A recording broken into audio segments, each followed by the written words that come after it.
Je vais sans plus attendre proposer à Emmanuel François de me rejoindre. Il a une lourde mission. Alors ceci, bon, Emmanuel, vous êtes président de Smart Building Alliance. La notion de patrimoine, partie prenante du territoire, fait écho. Enfin, je pense que vos précédents intervenants vous ont permis d'avoir un boulevard devant vous. Et quand je dis lourde tâche, c'est que je compte sur vous pour être hyper rapide. Très bien. Merci de l'invitation. Donc, Emmanuel François, je suis le président cofondateur de la Smart Building Alliance, dont fait partie Bordeaux Métropole, dont fait partie Énergisme, entre autres. Et un grand nombre d'acteurs, puisqu'aujourd'hui, cette association regroupe, vous allez le voir, plus de 200 acteurs qui sont sur l'ensemble de la chaîne de valeur du bâtiment et de la ville intelligente.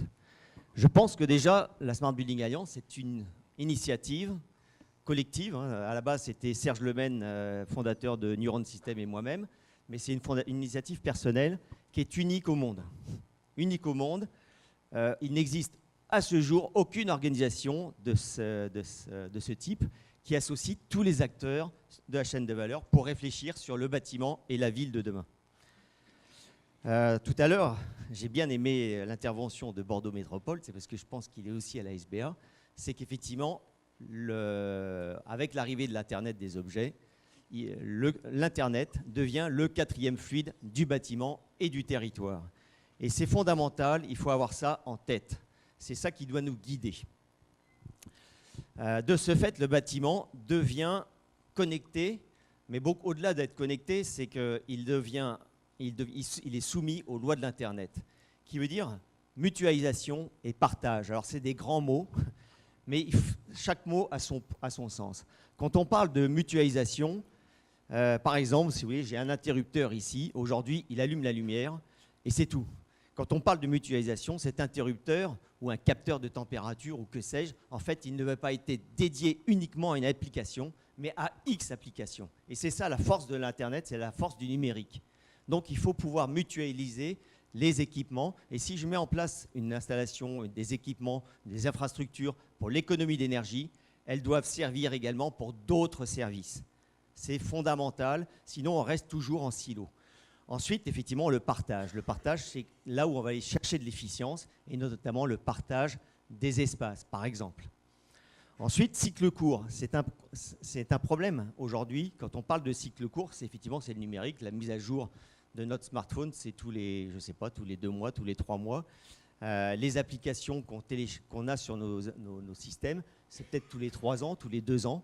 Donc, comment on peut faire cohabiter un bâtiment, une ville, dont les cycles sont de 50 ans, avec l'informatique, dont les cycles sont beaucoup plus courts. Et c'est là où, effectivement, la Smart Building Alliance a réfléchi comment trouver le cadre de référence qui permet d'associer les deux. Ce qui est important aujourd'hui, c'est quand on réfléchit et quand on pense que le bâtiment est connecté, c'est qu'il devient une plateforme de service. Une plateforme de service multiple et sa valorisation. Tout à l'heure, on a eu une démonstration pertinente. La valorisation, elle n'est plus uniquement liée à l'emplacement du bâtiment, elle est liée et elle est proportionnelle au type et au nombre de services fournis. C'est un vrai changement dans la valorisation des bâtiments. De ce fait, ce qu'on peut se dire, c'est que d'ici, excusez-moi pour les fautes d'orthographe, d'ici 3 ans, tout nouveau bâtiment sera communicant, que ce soit résidentiel ou tertiaire. Il faut l'avoir en tête. Tous les bâtiments auront intérêt à être communicants sous peine d'être dévalorisés. Et tout le monde, c'est-à-dire tout le monde dans la salle, attendra que ce bâtiment soit communicant. Parce qu'effectivement, la valeur du bâtiment sera étroitement liée aux services qui en découlent.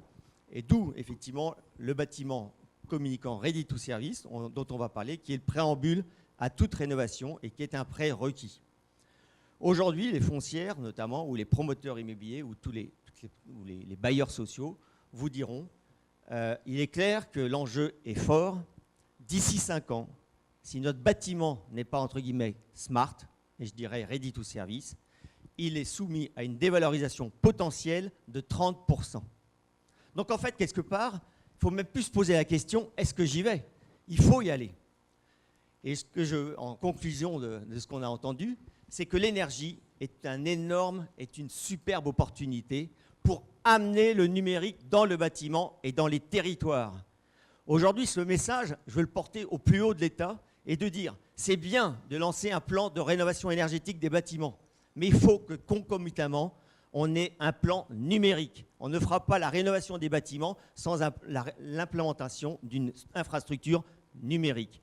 Et c'est là-dessus que l'ASBA a travaillé, en mettant tous les acteurs de la chaîne de valeur ensemble, en plaçant l'usager au centre des valeurs, en réfléchissant global, en ayant une vision globale, en pensant interopérabilité, donc mutualisation, partage.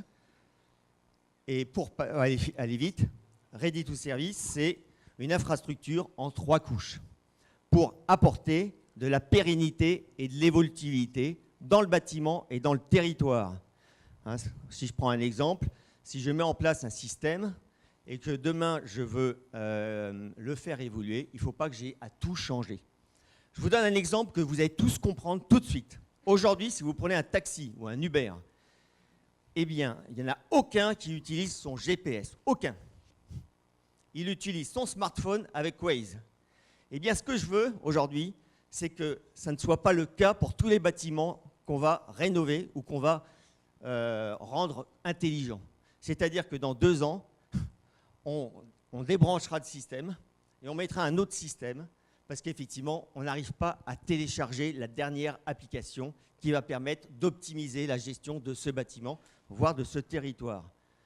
À l'échelle d'une voiture, ce n'est pas trop important, si ce n'est quand même qu'il y a une perte de valeur, mais à l'échelle d'un bâtiment, voire d'un territoire, les échelles de grandeur sont beaucoup plus importantes. C'est d'autant plus important pour la voiture qu'elle s'intègre dans un environnement aujourd'hui. En plus. Mais c'est fondamental et c'est là-dessus qu'effectivement, la Smart Building Alliance est innovatrice parce qu'elle est à l'origine de ce concept Ready to Service de penser le smart en 3 couches qui permettent donc de sécuriser, de pérenniser et de garantir une évolutivité. Les équipements, l'infrastructure de communication et les applicatifs qui sont dans le cloud. Donc je passe là-dessus, mais c'est bien étudié, avec à la clé une certification en fin d'année portée par Certivea, donc le CSTB, pour tous les bâtiments.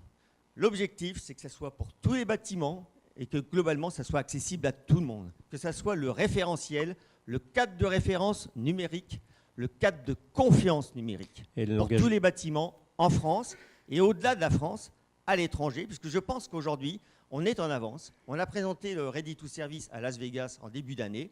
Et clairement, ça a eu beaucoup de succès. On renouvellera ça cette année.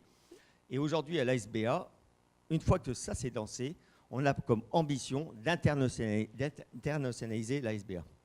Donc le message est clair, hein, c'est aujourd'hui, ne mettez pas dans vos bâtiments des systèmes fermés qui vont être hermétiques et pas ouverts à l'extérieur. Et effectivement, ce label va être là pour certifier que les systèmes sont ouverts et pourront pouvoir communiquer ensemble. Et partir de l'énergie comme premier prérequis pour apporter le numérique. Ensuite, j'ai bien apprécié l'intervention de Bordeaux Métropole qui parlait de l'eau smart. Effectivement, on ne peut plus penser bâtiment intelligent et voire territoire intelligent sans ce lot smart. Ça veut dire quoi? Ça veut dire qu'en fait, il faut faire péter les silos. Hein, c'est faire péter les silos et avoir cette couche numérique, ce socle numérique qui est le socle de base, aussi bien pour les bâtiments que pour les territoires. On ne s'en sortira pas sans ce lot smart. Ça veut dire que cet appel est à toute la maîtrise d'œuvre. Aujourd'hui, il faut arrêter d'écrire des cahiers des charges, faire des copier-coller comme on les faisait il y a 20 ans, comme on les fait encore il y a 10 ans. Il faut innover. Et il faut tout de suite prendre son crayon, réfléchir et avoir un lot smart qui vient innerver tous les autres lots. C'est le socle. Et d'autre part, pourquoi c'est fondamental, au-delà du fait qu'on va gagner de l'efficience? C'est fondamental parce qu'il y a une responsabilité juridique. À partir du moment où on est communicant, le bâtiment est communicant, la ville est communicante, qui est responsable?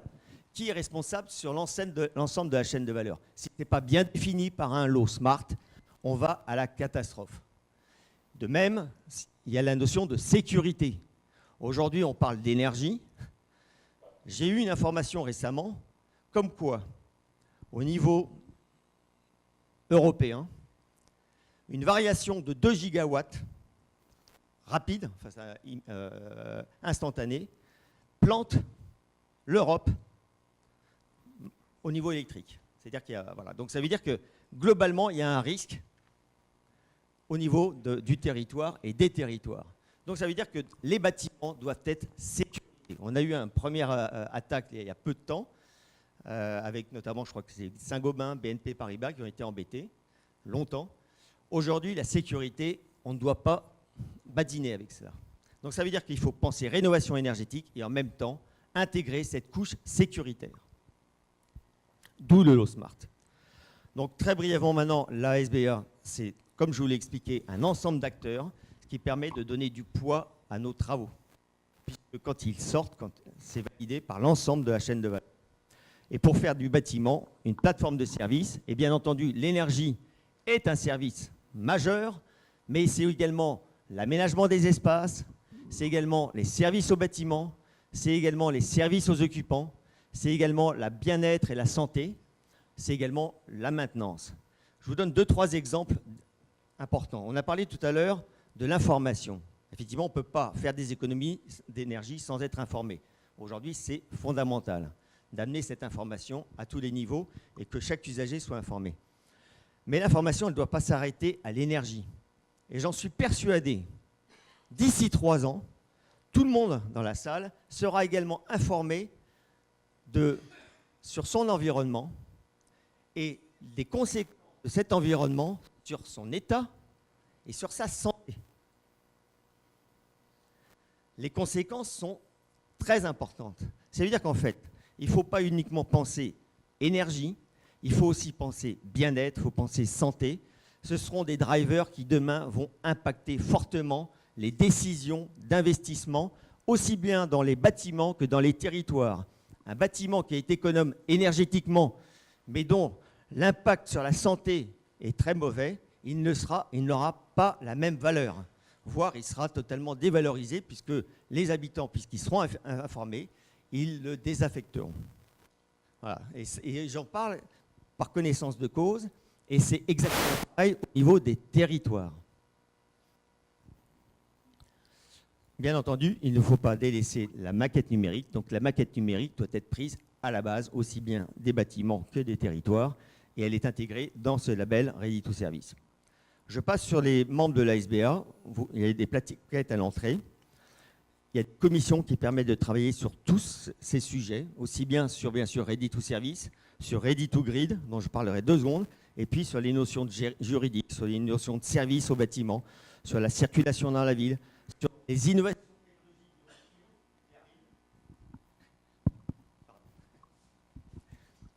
innovations technologiques de rupture et qui vont impacter durablement à la fois la construction, la conception, l'exploitation du bâtiment. Ce qui est important aussi, c'est d'avoir une vision globale.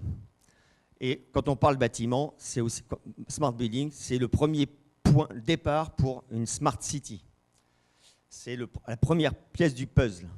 Une Smart City qui offre une quantité de services à l'usager par rapport au Smart Building, tournée vers l'usager pour plus d'efficience, de bien-être et une meilleure cohésion sociale, durable, sûre et pérenne. De ce fait, c'est ce cadre de référence Ready to Service, et dans la foulée, puisqu'on parle d'énergie, Ready to Grid. On n'aura pas des territoires Ready to Grid si on n'a pas avant des territoires, des bâtiments Ready to Service. On ne peut pas piloter X bâtiments pour avoir un territoire. Enfin, si on veut avoir un territoire Ready to Grid, il faut qu'on puisse piloter les bâtiments. D'où ce cadre de référence. Et ce que je voudrais donner comme signal, c'est qu'au-delà du bâtiment, il faut qu'on pense territoire et aller vers des territoires, je dirais 3D, c'est-à-dire digitaux, donc numériques, décarbonés, donc déploiement des énergies renouvelables à l'échelle des territoires, et décentralisés. Et ça aussi, c'est un point important, c'est ramener les services de proximité, tous les services à proximité des usagers. Aujourd'hui, on assiste à des mouvements pendulaires dans toutes les villes qui encombrent les villes, qui créent de la circulation, qui créent du trafic, qui créent de l'absentéisme, qui créent des pertes de temps dans les transports. Je ne sais pas si vous connaissez les chiffres. L'absentéisme en France, c'est 45 milliards. 45 milliards le coût de la société. les pertes de temps dans les transports, hein, c'est 17 milliards. Donc c'est vrai qu'aujourd'hui, si on peut agir là-dessus, ça c'est de l'efficacité. Et c'est de l'efficacité en termes de valeur et également en termes d'énergie. Parce qu'effectivement, si les gens prennent moins leur voiture, ça générera effectivement des économies d'énergie. Donc l'objectif, c'est d'aller vers des espaces de vie, des tiers-lieux, où effectivement on aura à la fois du travail, on aura de la santé, du commerce, de la culture, de la mobilité partagée et de la production énergétique. Et bien sûr, de la traitement d'eau. Voilà un petit peu ces messages qui sont forts et qui reprennent un peu ce qu'on a dit aujourd'hui. Simplement pour conclure, bien entendu, deux choses. Tout à l'heure, on a vu que ce n'est pas simple. Effectivement, ce n'est pas simple. Aujourd'hui, le numérique remet en cause beaucoup de choses, beaucoup de modèles. D'abord, on assiste à des nouveaux modèles économiques, à des nouveaux modes de transaction. On parle de crowdfunding, on parle de blockchain.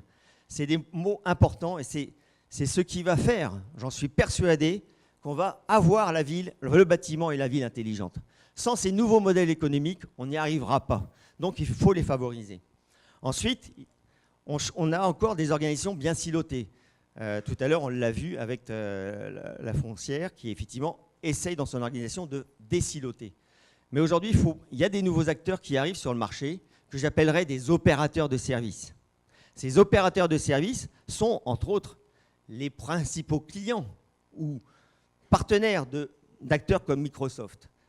Ils doivent être un acteur du début jusqu'à la fin et accompagner effectivement l'ensemble des acteurs. Ce qui veut dire qu'on assiste à des changements de métier. Je donnerai 2-3 exemples, des sociétés comme Vinci, des sociétés comme Bouygues, des sociétés comme Orange et même des sociétés comme Renault sont en train de changer totalement leur modèle économique pour justement se positionner sur ce marché qui est l'opérateur de service. On assiste à une mutation fondamentale. Et c'est ce que je voudrais expliquer aussi, et c'est ce que j'ai expliqué dans ce petit livre rouge qui est à la sortie. Ce n'est pas le livre de Mao, mais c'est un message d'avenir. Comment repenser l'aménagement de nos bâtiments, l'aménagement de nos territoires, repenser nos modes de fonctionnement, nos modes de vie, d'une manière générale, en s'appuyant sur le numérique qui, à mon regard, est un cadeau. Merci beaucoup.